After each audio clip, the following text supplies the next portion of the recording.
இயேசு கிறிஸ்துவின் இனிய நாமத்தினாலே உங்கள் அனைவருக்கும் எங்கள் அன்பின் வாழ்த்துதல்களை தெரிவித்துக் கொள்கிறோம். இயேசுவின் தழும்புகளால் நிகழ்ச்சியின் மூலமாக உங்களை மீண்டுமாக சந்திப்பதிலே பெரும் மகிழ்ச்சி அடைகிறோம். இந்த வேளையிலும் கூட பரீட்சை எழுதி கொண்டிருக்கும் அல்லது பரீட்சைக்காக ஆயத்தமாகி கொண்டிருக்கும் அத்தனை வாலிப பிள்ளைகளுக்கு எங்கள் அன்பின் விசேஷித்த வாழ்த்துதல்களை தெரிவித்துக் கொள்கிறோம். Wish you all the best. Wish you success in your exams. Wish you success in your career. நீங்கள் 100க்கு 100 மார்க் வாங்க வேண்டும். 100 மடங்கு நீங்கள் ஆசீர்வதிக்கப்பட வேண்டும். இதைத்தான் நாங்கள் விரும்புகிறோம். கர்த்தரும் அதையே விரும்புகிறார். கர்த்ததாமே உங்கள் முயற்சிகளை ஆசீர்வதித்து நீங்கள் முதன்மையாக பரீட்சைகளை தேர வேண்டும் என்று நாங்கள் உங்களை வாழ்த்துகிறோம். உங்களுக்காக ஜெபிக்கிறோம். இந்த வேளையிலும் கூட ஈசாக்கு என்கிற ஒரு வாலிபனை குறித்து நாம் தியானிக்க இருக்கிறோம். வேதம் கூறுகிறது, ஈசாக்கு 100 மடங்கு ஆசீர்வாதத்தை பெற்றுக்கொண்டான். எடுத்து வாசிக்கிறேன், கேளுங்கள். ஆதியாகமம் 26ஆம் அதிகாரம் 12-13. ஈசாக்கு அந்த தேசத்தில் விதை விதைத்தான். கர்த்தர் அவனை ஆசீர்வதித்ததினால் அந்த வருஷத்தில் 100 மடங்கு பலன் அடைந்தான். அவன் ஐசுவரனாகி வர வர விருத்தி அடைந்து மகா பெரியவனானான். கர்த்தர் ஈசாக்கை ஆசீர்வதித்தார். அவன் அந்த தேசத்திலே விதை விதைத்தான். கர்த்தர் அவனை ஆசீர்வதித்தார். கர்த்தர் அவனை ஆசீர்வதித்ததினால் அவன் 100 மடங்கு பலன் அடைந்தான். அது மட்டுமல்ல, அவன் ஐஸ்வரனாகி விருத்தி அடைந்தான், மகா பெரியவனானான் என்று வேதம் கூறுகிறது. அவன் விதை விதைத்தான். அந்த நாட்டிலே அவன் விதை விதைத்தான். வேதம் கூறுகிறது, அந்த நாட்களிலே மகா பெரிய பஞ்சம் உண்டானது. ஆகவே தேசத்திலே பெரிய வறட்சி, ஒன்றும் விளையாத நாட்கள், எவருமே விதைக்காத நாட்கள்.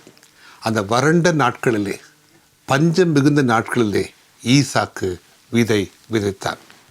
ஒருவேளை ஈசாக்கை போல மற்றவர்களும் விதை விதைத்திருக்க கூடும். ஆனால் கர்த்தரோ ஈசாக்கை ஆசீர்வதித்ததினாலே அந்த பஞ்ச நாட்களிலும் வறட்சி மிகுந்த வறண்ட நாட்களிலும் ஈசாக்கு 100 மடங்கு பலன் அடைந்தான். அவன் விருத்தியானான். ஐசுவரனாகி அவன் பல மடங்கு பெருத்தான், மிகவும் பெரியவனானான் என்று வேதம் கூறுகிறது. அன்பான தேவ ஜனமே, அன்பான வாலிப பிள்ளைகளே, அன்று ஈசாக்கை ஆசீர்வதித்த ஆண்டவர் இன்று உங்களை ஆசீர்வதிக்க விரும்புகிறார். அன்று ஈசாக்கு விதை விதைத்தான். அவனுடைய முயற்சியை ஆண்டவர் ஆசீர்வதித்தார். விதைத்த ஈசாக்கு 100 மடங்கு விளைச்சலை காணும்படி ஆண்டவர் கிருபை பாராட்டினார். அதே ஆண்டவர் உங்களுடைய உழைப்பை பார்க்கிறார். நீங்கள் இரவும் பகலும் கண் விழித்து நீங்கள் படிக்க பாடங்கள், உழைத்த உழைப்புகள், உங்கள் கண் விழிப்புகளை பார்க்கிற தேவன் உங்கள் உழைப்பை, உங்கள் ஆயத்தத்தை, உங்கள் பிரயாசங்களை ஆண்டவர் ஆசீர்வதித்து 100 மடங்கு பலனை நீங்கள் பெற்றுக்கொள்ளும்படியாக விரும்புகிறார். இந்த பரீட்சையில் மட்டுமல்ல, உங்கள் வாழ்க்கையில் நீங்கள் விருத்தி அடைய வேண்டும், மேன்மைகளை காண வேண்டும், நீங்கள் செழிக்க வேண்டும், தழைக்க வேண்டும், பெரிதானங்களை காண வேண்டும். இதைதான் கர்த்தர் விரும்புகிறார். அன்று ஈசாக்கு பெரிதான ஆசீர்வாதங்களை பெற்றுக்கொண்டான். அதற்கு காரணம் என்ன? ஈசாக்கின் வெற்றியின் ரகசியம் என்ன? இந்த வேளையிலே நாம் வேதத்தின் அடிப்படையிலே ஈசாக்கு எப்படி அந்த ஆசீர்வாதத்தை பெற்றுக்கொண்டார் என்பதை நாம் பார்க்க போகிறோம். ஆதியாகமம் 22ஆம் அதிகாரத்தில் நாம் கர்த்தர் எப்படி ஆபிரகாமை சோதித்தார் என்று நாம் பார்க்கிறோம். ஆம், கர்த்தர் ஆபிரகாமை சோதித்தார். என்ன செய்தார்? அவனுடைய ஒரே குமாரன், அவன் நேசிக்கிற ஒரே குமாரனாகிய ஈசாக்கை தனக்கு பலியிடும்படி அவர் கட்டளை கொடுத்தார். ஆபிரகாம் உடனடியாக கர்த்தருடைய கட்டளைக்கு கீழ்ப்படிந்தான். ஈசாக்கை அழைத்து கொண்டு கர்த்தர் காட்டின அந்த மலைக்கு கொண்டு சென்றான். போகும் வழியிலே ஈசாக்கு தன் தகப்பனுக்கு கேட்கிறான், பலியிட விறகு இருக்கிறது, நெருப்பு இருக்கிறது, கத்தி இருக்கிறது, ஆனால் பலியிட ஆடு இல்லையே என்று கேட்டான். ஆம், ஈசாக்கு தன்னைத்தான் பலியாக்கப் போகிறான் என்பதை அறியாதவனாக தன் தகப்பனோடு கூட சென்றான். தகப்பனுக்கு கீழ்ப்படிந்தவனாக, தகப்பன் வார்த்தைக்கு கட்டுப்பட்டவனாக அவன் தகப்பனோடு கூட கடந்து சென்றான்.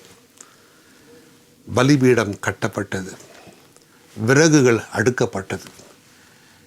பலி ஆடு வைக்கப்பட வேண்டிய இடத்திலே ஆபிரகாம் வயது முதிர்ந்தவன், இளைஞனான வாலிபனான ஈசாக்கை கட்டி அந்த பலிபீடத்தினை வைத்து அவன் பலியிடுவதற்கு அவன் ஆயத்தமானான்.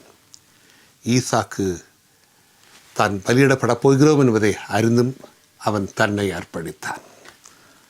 அந்த வாலிப பிராயத்திலே ஒருவேளை அவன் அந்த பலியாக தன்னை ஒப்பு கொடுக்க அவன் இடம் கொடாதபடிக்கு ஒருவேளை அவன் ஓடி இருக்கலாம், தடுத்து நிறுத்திருக்கலாம். வாலிபன் வயது முதிர்ந்த அந்த ஆபிரகாமை ஒதுக்கிவிட்டு தள்ளிவிட்டு ஓடி வந்திருக்கலாம். ஆனால் ஈசாக்கு தன் தகப்பனுடைய வார்த்தைக்கு கட்டுப்பட்டான், தகப்பனுக்கு கீழ்ப்படிந்தான். அது மட்டுமல்ல, கர்த்தருக்கு தன்னை பலியாக அர்ப்பணித்தான். ஆபிரகாம் தன் மகனை பலியாக ஒப்பு கொடுத்தான். ஆனால் ஈசாக்கு தன்னை பலியாக, ஜீவ பலியாக, தன்னை உயிரையும் கொடுப்பதற்கு ஆயத்தமாக அவன் தன்னை அர்ப்பணித்தான். ஈசாக்கின் அர்ப்பணிப்பு, ஈசாக்கின் கீழ்ப்படிதல் அவன் வெற்றிக்கு காரணமாக காணப்பட்டது. கர்த்தர் ஈசாக்கின் அர்ப்பணிப்பை பார்த்தார். தன்னை ஜீவ பலியாக தன் சரீரத்தை, தன் ஜீவனை கொடுப்பதற்கும் அவன் ஆயத்தமாக இருந்தான். அந்த அர்ப்பணிப்பை கர்த்தர் கண்ணோக்கி பார்த்தார். தன் தகப்பனுக்கு அவன் கீழ்ப்படிந்தவனாக காணப்பட்டான். அதை கர்த்தர் பார்த்தார். ஆண்டவர் அவனுக்கு வெற்றியை கட்டளையிட்டார். அன்பான வாலிப பிள்ளைகளே, இந்த வேளையிலே கர்த்தர் உங்களை கண்ணோக்கி பார்க்கிறார். ஆண்டவர் விரும்புகிற காரியம், எந்த அளவுக்கு நீங்கள் உங்களை கர்த்தருக்கென்று அர்ப்பணித்திருக்கிறீர்கள். ஒரு ஆழமான அர்ப்பணிப்பிற்குள் நீங்கள் கடந்து வர வேண்டும். We have to go through a deeper commitment. எந்த அளவுக்கு உங்களை கர்த்தருக்கென்று அர்ப்பணிக்கிறீர்களோ அந்த அளவுக்கு நீங்கள் ஆசீர்வதிக்கப்படுவீர்கள். வயது முதிர்ந்த தன் பெற்றோரை அவன் கனப்படுத்தினான். இந்த வேளையிலும் கூட எந்த அளவுக்கு நாம் கர்த்தருக்கென்று நம்மை அர்ப்பணிக்கிறோம், எந்த அளவுக்கு நாம் பெற்றோரை கனப்படுத்துகிறோம், நம்மை நாமே நிதானித்து சோதித்தறிவோம். அன்பான வாலிப பிள்ளைகளே, உங்கள் வெற்றிக்கு முதல் ரகசியம், முதல் காரணம், கர்த்தருக்கு உங்களை அர்ப்பணிக்க வேண்டும். ஜீவ பலிகளாக உங்களை ஒப்பு கொடுக்க வேண்டும். அது மட்டுமல்ல, பெற்றோருக்கு கீழ்ப்படிய வேண்டும், அவர்களை கனப்படுத்த வேண்டும். எந்த அளவுக்கு பெற்றோர்களை கனப்படுத்துகிறீர்களோ அந்த அளவுக்கு நீங்கள் வாழ்நாளிலே நன்றாக இருப்பீர்கள். நம்மை நாமே நிதானித்து சோதித்தருவோம். அடுத்தபடியாக ஈசாக்கின் வாழ்க்கையை நாம் கண்ணுக்கு பார்க்கும் பொழுது அவனை வேதம் ஒரு தியான புருஷன் என்று கூறுகிறது. அவன் தியானிக்கிற மனிதன், கர்த்தருடைய நன்மைகளை அவன் தியானிக்கிற மனிதன். எடுத்து வாசிப்போம். ஆதியாகமம் 24ஆம் அதிகாரம் 63ஆம் வசனம். ஈசாக்கு சாயங்கால வேளையிலே தியானம் பண்ண வெளியிலே போயிருந்து. தியானிக்கிற மனிதன். ஈசாக்கு வாழ்ந்த நாட்களை நாம் நினைவு கூர்வோம். ஈசாக்கு வாழ்ந்த நாட்களிலே வேத புத்தகம் கிடையாது, வேத புத்தகம் எழுதப்படவில்லை. அவன் எதை தியானித்திருப்பான்? கர்த்தருடைய நன்மைகள், கர்த்தரை குறித்து தன் தகப்பனார் கூறின காரியங்களை அவன் நினைவு கூர்ந்து கர்த்தருடைய மகத்துவத்தை அவன் தியானித்திருக்கக்கூடும். அவன் தியானித்தான். அவன் தியான புருஷனாக இருந்தான். கர்த்தர் அதை கனப்படுத்தினார். அன்பான வாலிப பிள்ளைகளே, எந்த அளவுக்கு நீங்கள் கர்த்தருடைய வேதத்தில் பிரியமாக இருந்து அதை தியானிக்கிறீர்கள். 1ஆம் சங்கீதத்தில் வாசிக்கிறோம், இரவும் பகலும் கர்த்தர் வேதத்தில் பிரியமாக இருந்து அது தியானமாக இருக்கிற மனுஷன் பாக்கியவான், அவன் செய்வதெல்லாம் வாய்க்கும் என்று வேதம் கூறுகிறது. எந்த அளவுக்கு நாம் வேத வசனத்தை தியானிக்கிறோமோ, எந்த அளவுக்கு வேதத்தில் கூறப்பட்டுள்ள வாக்கு தத்தங்களை பற்றி கொள்கிறோமோ, எந்த அளவுக்கு நாம் வேதத்தை நேசிக்கிறோமோ அந்த அளவுக்கு கர்த்தர் உங்கள் காரியங்களை வாய்க்க செய்வார். வெற்றியின் மேல் வெற்றி நீங்கள் பெற்றுக்கொள்ள முடியும். அல்லேலூயா. அது மட்டுமல்ல, இங்கே வாசிக்கிறோம், ஈசாக்குக்கு திருமண வயது வந்து விட்டது. அவனுக்கு மனைவியை கண்டுபிடிக்கும்படி ஆபிரகாம் தன் ஊழியக்காரனுக்கு கட்டளை கொடுத்தான். ஈசாக்கின் மனைவியை ஊழியக்காரன் கொண்டு வரும் பொழுது ஈசாக்கின் மனைவியாக ரெபேக்காள் வந்தாள். ஈசாக்கு ரெபேக்காளை கண்டான், ரெபேக்காள் ஈசாக்கை கண்டாள். அவர்கள் சந்தித்த மாத்திரத்திலே, முதல் சந்திப்பிலே ஈசாக்கு செய்த முதல் காரியம் ரெபேக்காவை மரித்து போன தன் தாயாருடைய கூடாரத்திற்குள் கொண்டு சென்றான். அங்கு அவளை தனக்கு மனைவியாக்கி கொண்டான் என்று வேதம் கூறுகிறது. எடுத்து வாசிப்போம். ஆதியாகமம் 24 அதிகாரம் 67 அப்பொழுது ஈசாக்கு ரெபேக்காளை தன் தாய் சாராளுடைய கூடாரத்திற்கு அழைத்து கொண்டு போய் அவளை தனக்கு மனைவியாக்கி கொண்டு அவளை நேசித்தான்.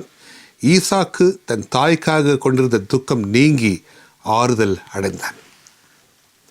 பாருங்கள், வாலிபனாகிய ஈசாக்கு தன் மணந்து கொள்ளப் போகிற மனைவியாகிய ரெபேக்காளை கண்ட மாத்திரத்திலே அந்த முதல் சந்திப்பிலேயே அவன் செய்த முதல் காரியம் அவளை தன் தாயாருடைய கூடாரத்துக்கு கொண்டு சென்றான்.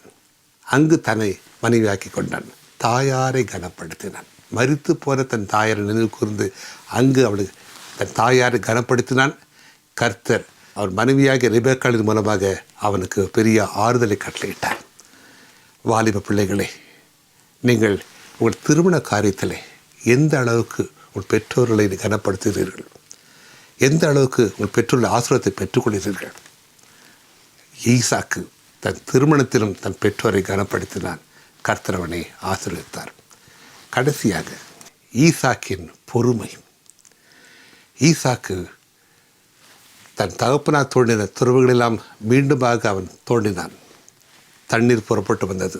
அந்த பஞ்ச காலத்திலே, பஞ்ச தேசத்திலே, வறட்சியான நாட்களிலே கர்த்தர் அவன் தோண்டின துறவுகளிலே தண்ணீர் ஊறும்படி செய்தார். எங்கெல்லாம் அவன் கிணறு தோண்டினானோ தண்ணீர் வந்தது. பொறாமை நிமித்தம் அந்த சத்துருக்கள் அதை அவனிடமிருந்து பிடுங்கினார்கள். ஆனால் அவனோ எதிர்த்து போராடவில்லை. அநேக பணிவிடைக்காரர் இருந்தும் கூட அவன் அவர்களை எதிர்த்து போராடவில்லை. அநியாயமாக அவன் நடத்தப்பட்ட பொழுதும், அநியாயமாக அவன் தோண்டின கிணறுகளை அவர் கைப்பற்றின பொழுதும் கூட அவன் பொறுமையோடு அவன் தன் பொறுமையை காத்து கொண்டான். பெருந்தன்மையாக நடந்து கொண்டான். கர்த்தர் அவர் பொறுமையை கனப்படுத்தினார். பின்பு யார் அவருக்கு விரோதமாக எழுப்பி நின்றார்களோ அவர்களே சமாதானத்துக்கு வரும்படியாக ஆண்டவர் ஒரு உடன்படிக்கை கட்டளையிட்டார். இந்த வேளையிலும் கூட ஈசாக்கின் வாழ்க்கையில் நாம் காணுகிற காரியம், முதலாவது அவன் கர்த்தருக்கென்று தன்னை ஜீவபலியாக ஒப்புக் கொடுத்தான். தன் பெற்றோரை அவன் கனப்படுத்தினான். திருமணத்திலும் தன் தாயாரை கனப்படுத்தினான். அது மட்டுமில்லாமல் தன் பொறுமையை இறுதி வரை காத்து கொண்டான். கர்த்தர் அவனை கனப்படுத்தினார், ஆசீர்வதித்தார், 100 மடங்கு பலனை பெற்றுக்கொள்ள உதவி செய்தார். இந்த வேளையிலும் கூட அன்பான வாலிப பிள்ளைகளே, முதலாவது உங்களுடைய சரீரத்தை கர்த்தருக்கென்று ஜீவ பலியாக அர்ப்பணியுங்கள்.